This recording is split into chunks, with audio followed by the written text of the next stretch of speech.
ಇನ್ನೊಬ್ಬನಿಗೆ ಬೇಡವಳಲ್ಲ ಚೆನ್ನಾಗಿ ಬೇಡಬೇಕದನೇ ನೀನಲ್ಲ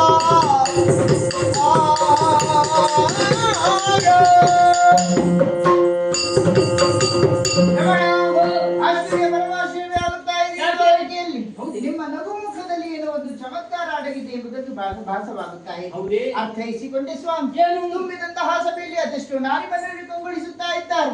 ಅದರಲ್ಲಿ ಓರ್ವಾಕೆ ಚೆಲುವಿಕೆಗೆ ಸೋತಂತಹ ನೀವು ಆಕೆಯನ್ನೇ ಆಲೋಚಿಸಿ